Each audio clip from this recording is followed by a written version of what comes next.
in research work, you must have a kind of theory that can underpin the topic of discussion. And in trying to do that, I got feminist economic theory. What is feminist?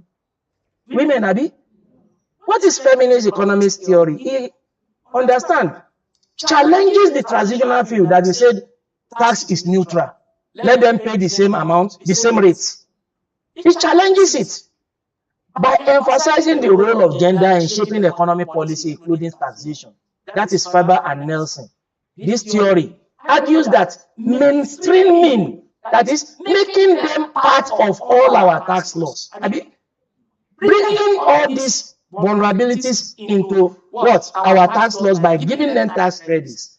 Mainstreaming economic policies often overlook gender disparity in labor force participation, wage gap, and caregiving responsibility. We have been mentioning these three things. They have been closing their eyes to it, gender blind.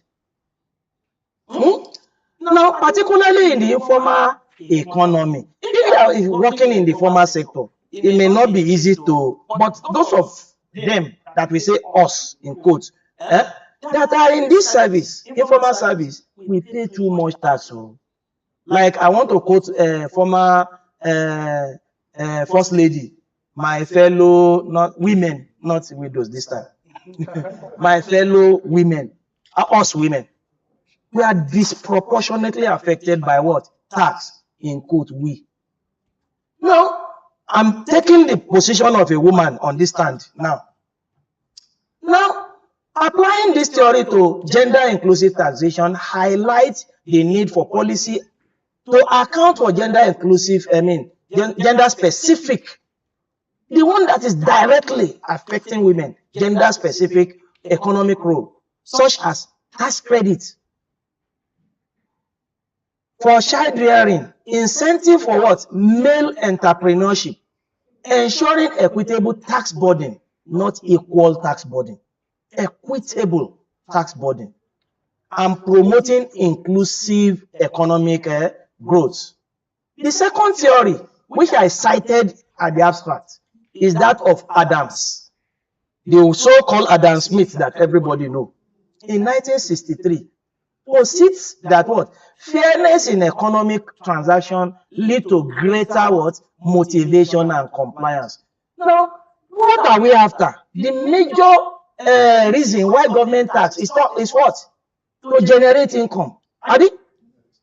Before you start looking at this redistribution of wealth, other things, Adam said this fairness first. Capacity to pay, ability to pay. Is the fairness we are talking about. A man in Zaria local government, for instance, and a man in what? Zango Kataf local government, they are not different under the tax law. As long as you earn income under Nigerian jurisdiction, they should be taxed the same way. That's the fairness he's talking about. But he now said, okay, in the context of taxation, how does it happen? That's the general view, that want to promote compliance and what? Motivation. What is motivation? What will pressure the taxpayer to voluntarily want to make payment of his tax? Meet is what? Civic responsibility. Is that the economy, it should be fair. It should be equitable. In the context of taxation, the theory suggests that when individuals perceive tax policies as fair and equitable, they are more likely to comply with the tax regulation. The doka that you made, they will want to befriend it because it's equitable. Gender inclusive taxation aligns with the principle with this principle by addressing tax disparity and disproportionately affect women, such as high effective tax rates on secondary earners or indirect taxes on essential goods. And by promoting fairness, government can what? Enhance voluntary what? Tax compliance, reduce economic inequalities, and foster broader participation in tax system. Now, we'll not bother you much about the methodology, but the methodology is simply that, look, This research is a kind of research design that uses what? Descriptive analysis. It's just like telling story. Abi? And now, it also look at the qualitative approach of research. That is where it aligns with. And the data source is just secondary. Secondary means those past researchers that have done similar or related work to this. That's where we tap the information from. You see us quoting them. Now, so this secondary data, we extract that secondary data and it identify and explain some best practices. So we cannot create it from off-head.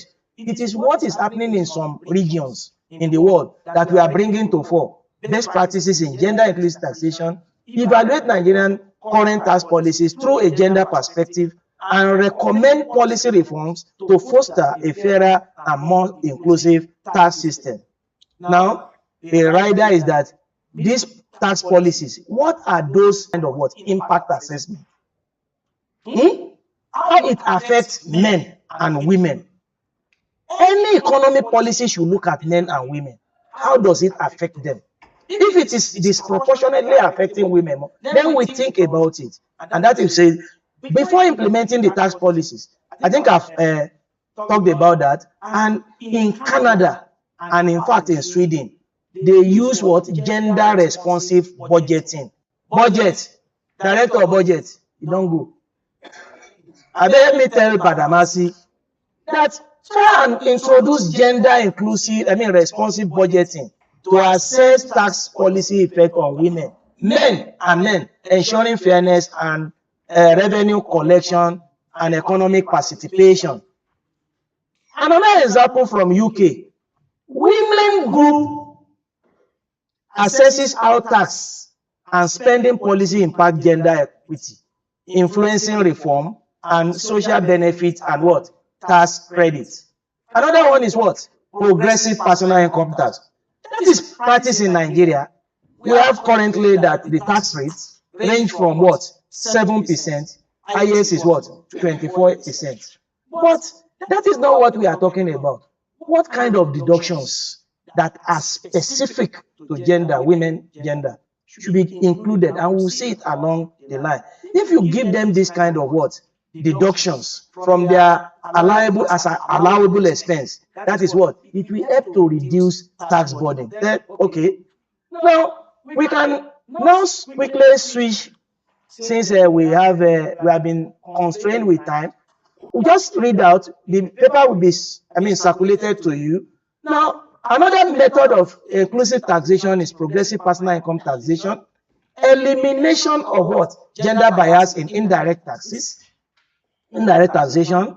Tax incentive for women entrepreneurs. Individual-based taxation versus joint taxation.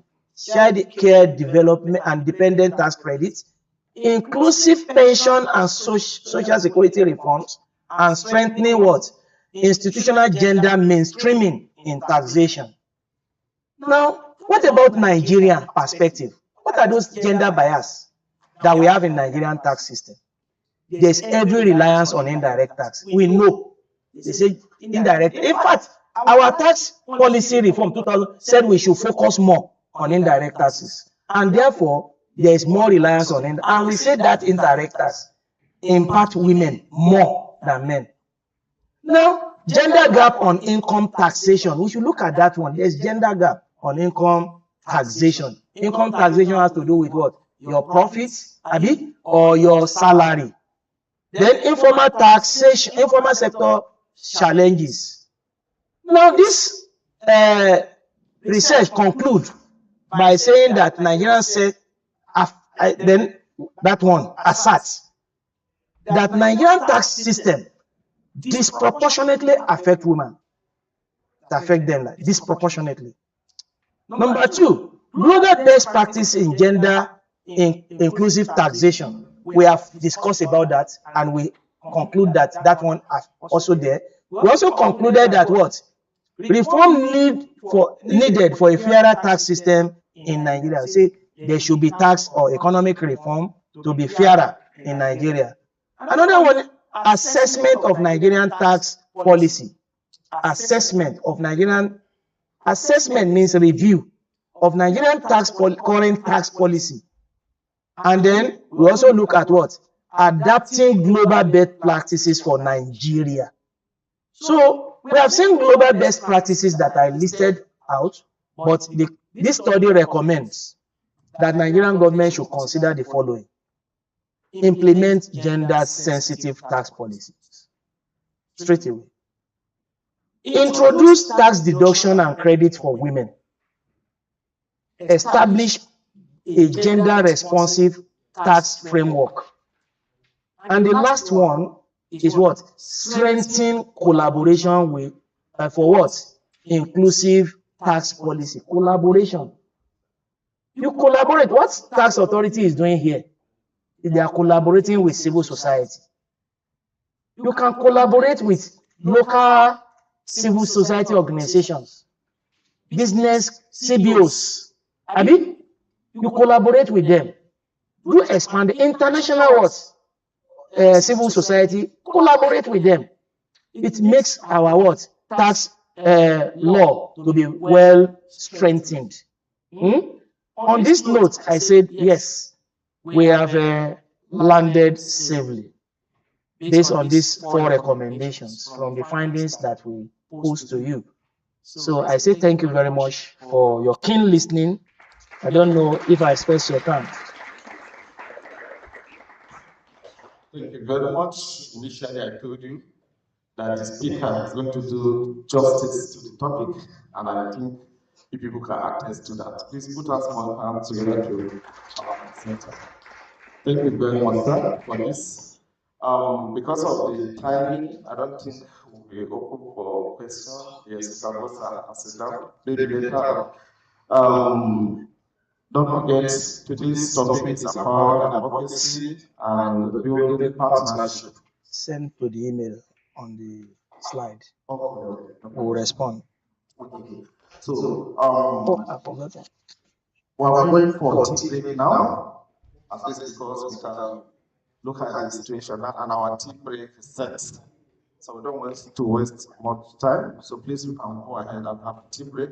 By the time we are back, we're going to move into interactive panel session with strengthening voluntary tax compliance through tax for service models and gender responsive reforms by Madam Sadiq Mustafa.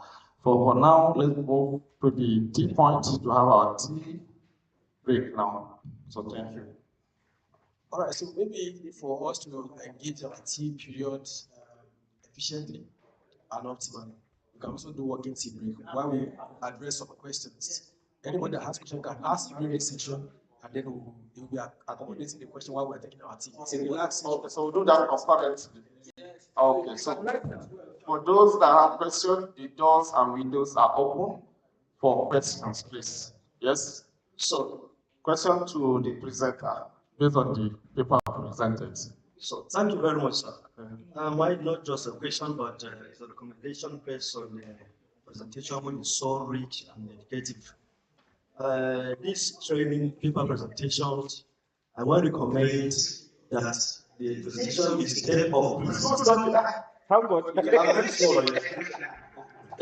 I'm done looking up and down. Go ahead, sir.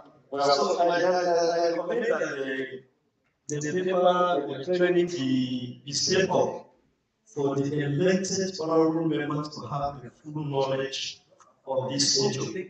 It will help them in the deliberations and debate on the general principles of the period.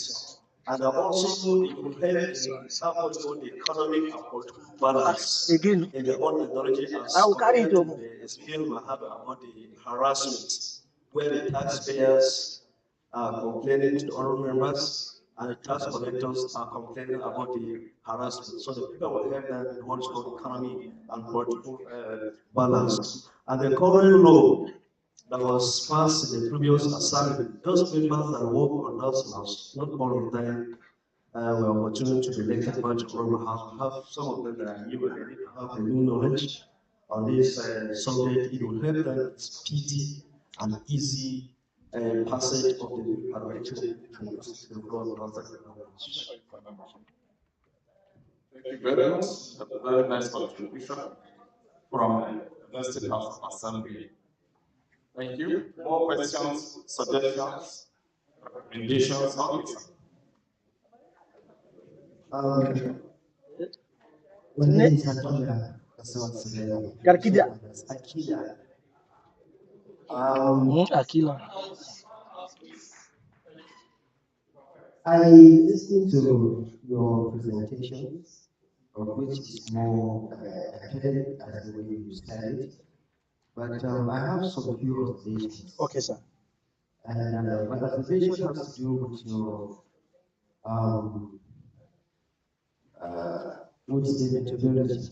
Yes. You spoke about the issue of secondary data, and most at times, as far as the government is concerned, we believe on data that are being presented. That is data generated from CBN or Bureau of Statistics. Once you conduct research on such data, we assume that the research is reliable or the finding is reliable. And well, anything that has to do with tax, we believe in primary data, meeting the people that are in the field. So when you get primary data, you get a realistic outcome. But once you base your data on research on secondary data, the finding will not be too realistic. Yes. So we are trying to see that we get it error-free.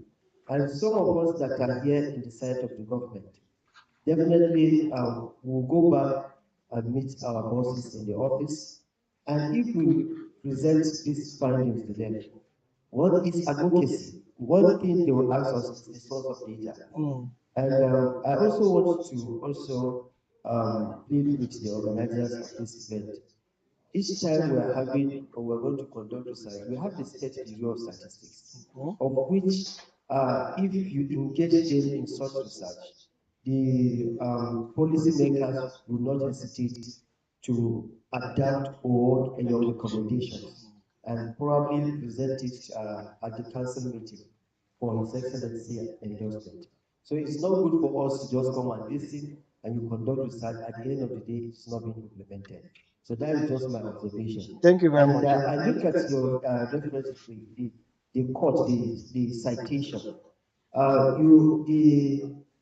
You look at 2005 is about 10 or 20 years. In academics, we prefer it to be more recent when we are citing 2023, 2024, or 2020, because some people have written papers that has to do with taxation within this frame of time. So we are trying to be more current than citing the work of 2025, 2020, 2005 or 2000. Thank you. So I think that is just my observation. Thank you very much, sir. Let me take that, Doctor, for this wonderful academic. Yes. Yes. Okay, is it? No. Thank you very much, Dr. Akila. It shows that we have academics in the participants here. And sincerely appreciate your observations, but we have constraints. And this was developed based on the constraint of time. I was informed to quickly put something together just 2 nights before today. And I cannot say no. That is why you see us looking at secondary data. I know and I agree with you that it should be based on what primary data. But the easiest way to navigate this kind of thing is that I told us at the beginning in the methodology that is based on the secondary data, and secondary data we extract it from particularly sources that has already been done, research that has been done in the past. That is my declaration. I'm not saying it's right. Even a professor of any discipline, if they present anything, others will still critique it. And that is the good thing about academic. We respect your perspectives.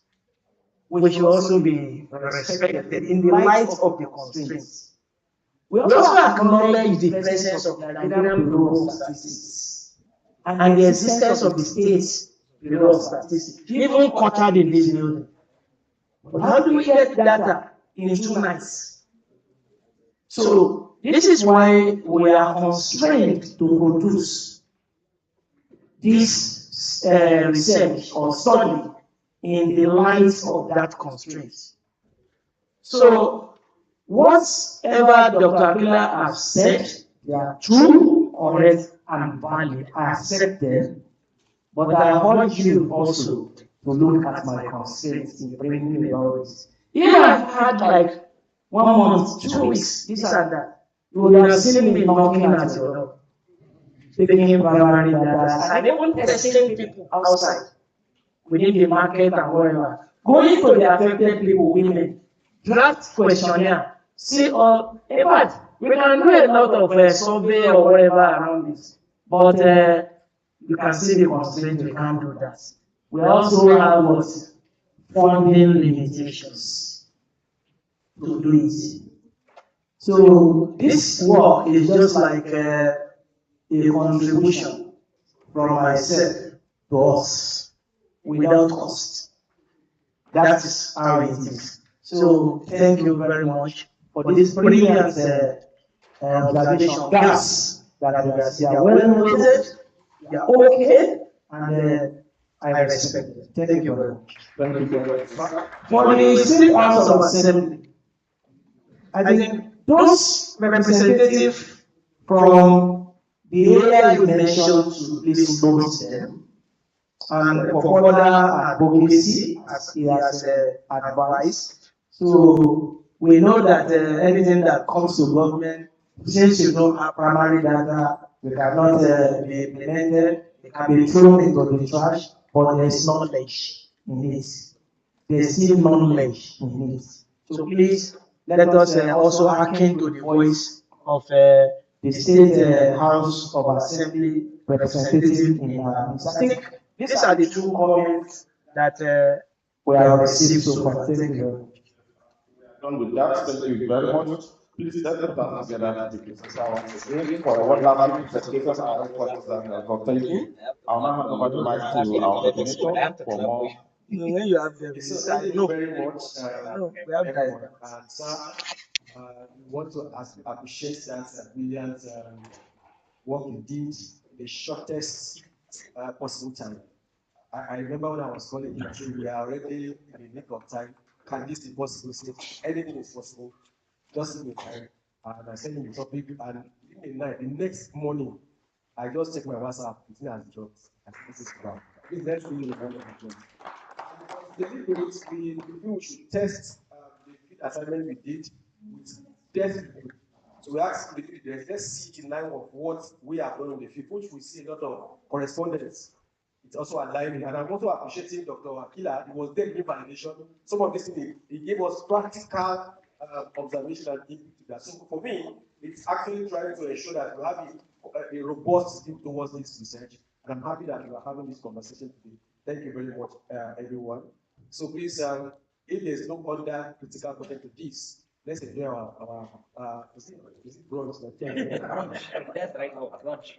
Yeah, so let's enjoy it in the moment we come back again for our session to continue. We want to do it as soon as possible so that we'll close the time. Thank you. Thank you very much, our coordinator, senior. I think we'll be quiet for. Sorry. I also want to appreciate our secretary from the State House of Assembly for that input. Where it's already in work ongoing. We need to cement it.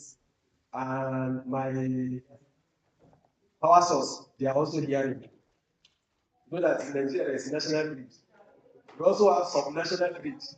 So the subnational grid are in the house. So they are hearing so that we can ensure that the whole the network is not failing. So thank you very much, Olampo and Juliet, for hearing me. You are most appreciated.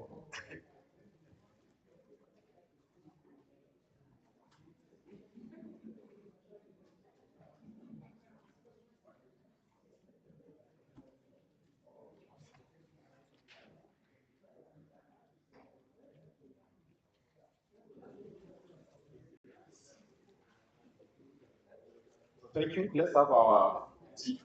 Thank you. Back in 10 minutes time. I think in that 10 minutes by then, I think Khalifa will be done with his snacks and everything by that time, yes. Song now. Yes.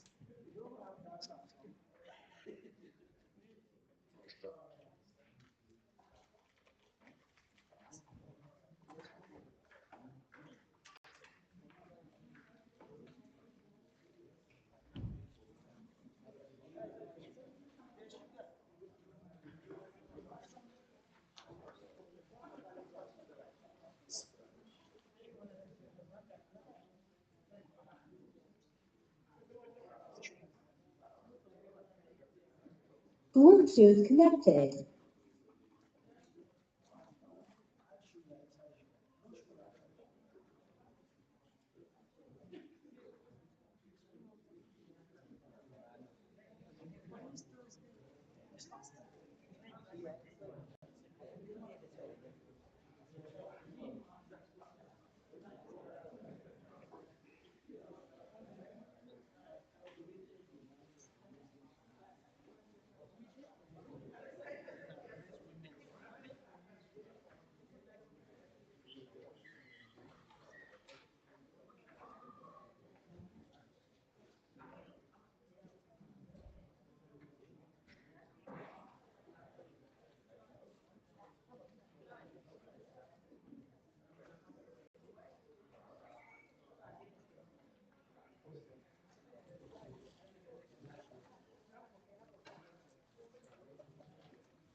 You have to take charge.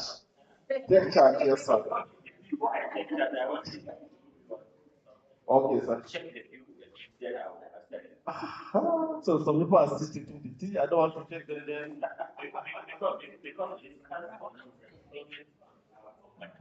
Yes. I think they are rounding up. I can see they are putting everything in order to give you the maximum cooperation. Your attention again.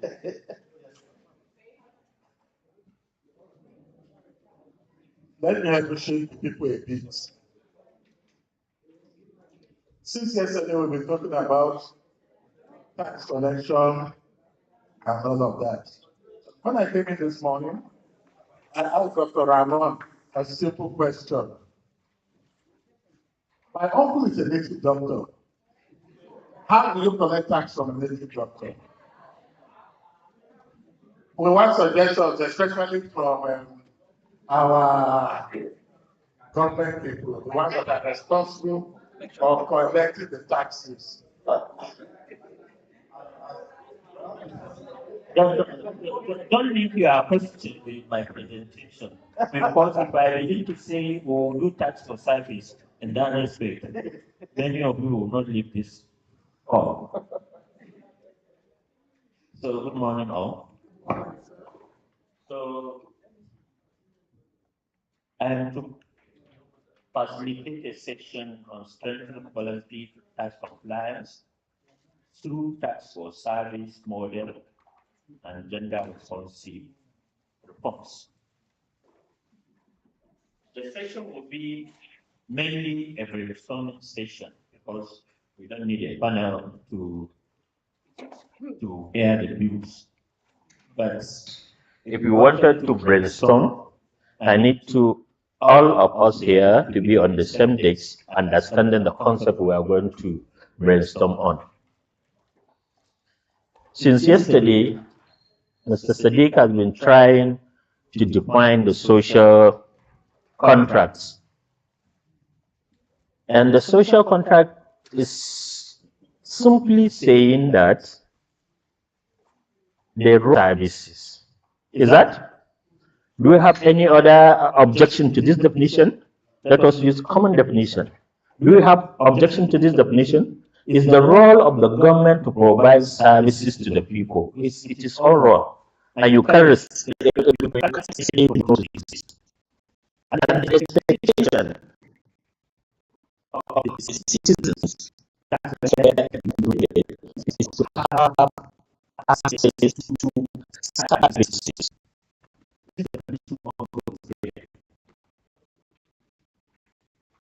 And how do we expect services through budgetary implementation? Government budget and the implementation will be results to the needs of the people. And today, we are here to discuss on strengthening voluntary compliances. How did the government make the money to fund their budgetary provisions? There are many ways, of which here, when I say funding budget, I only mean using tax collections, not the federal allocation and what have you. Are we defining the boundaries? So, if we are doing that, and we wanted to enhance generation of the taxes, which is the responsibility of the cadres, their only need is to make government have the enough money, funds, to fund their budgetary provisions. That is what the cadres is doing.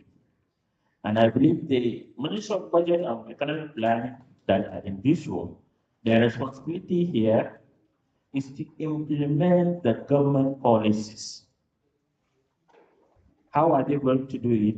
Especially budgeting, tracking, and making enough plans to serve the citizens? I'm only making the role so that if I begin to bother with my questions, it's in brainstorming and it's in question sessions. And we are talking about the market movement in this whole. Yesterday, we were requiring to have tax for service, and I believe all they expect is how is the government going to help them economically to have enough capital to continue with their businesses. The legislative arms, they were there to make the citizen demands, and the government proposed budget into law. And the citizen group here, they were there to knock at each and everyone's door, make sure there is accountability. The time made it clear for the government. So I'm here to respond to you together how the journalists have their questions, how the citizen will see more on ground, how the citizen and non-governmental actors will make sure that this accountability is there and is working.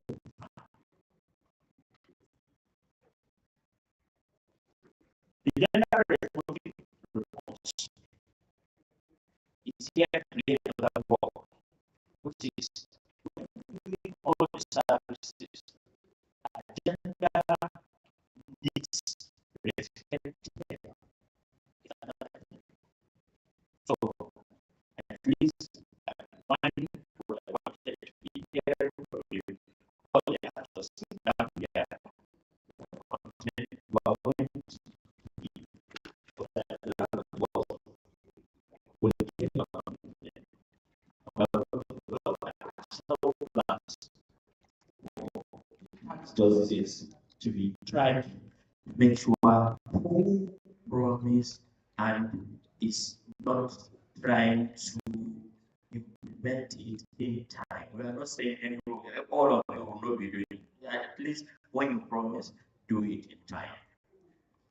So this plenary session will not be where I will put people down here, because all the actors I have called down here, they were here in groups. And one will help the other. We are not in the nomination hall. Where are we going to start? The budget and economic planning. You know, to execute any government project, there are many things that will happen. It's not the way taxpayers expect that a taxpayer comes to my office and say, pay your tax, and the tax collector would say, if I collect your tax, tomorrow you will begin to see gutters, you will begin to see security in the marketplace, you will begin to see an economic empowerment come to you directly. It's not like that. Those ones implementing the government policy and budget are responsibility of other organizations, and it's clearly stated the need for a collaboration between the government bodies to make tax for service a reality. Yesterday, I made a question about the tax advisory committee for Kaduna State, and I'm happy we have one. How are we going to utilize it? In the committee, making some provisions to aid the government in ensuring accountability using the tax for service model, and then if they are not, can they begin to do it, and who are the actors that will drive us to that lens? I hope I have made you think in different directions. So how and who will be the best person to start to break the ice. Let's break the ice. Well, I hope the rapporteurs are capturing the colors who make the place move.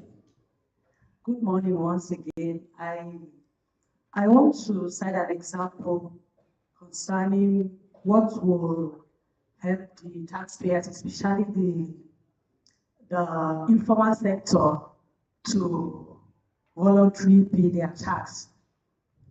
I think the desensitization will normally go out on Thursdays. I remember last year, August, we went to one of the area revenue offices, which was to the water office, and the location was Patika Market.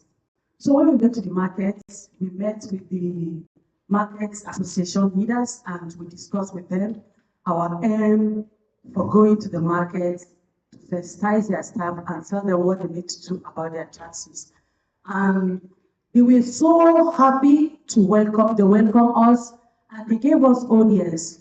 And then projects were ongoing in the market. I think the windows, the washing center, the government policies to upgrade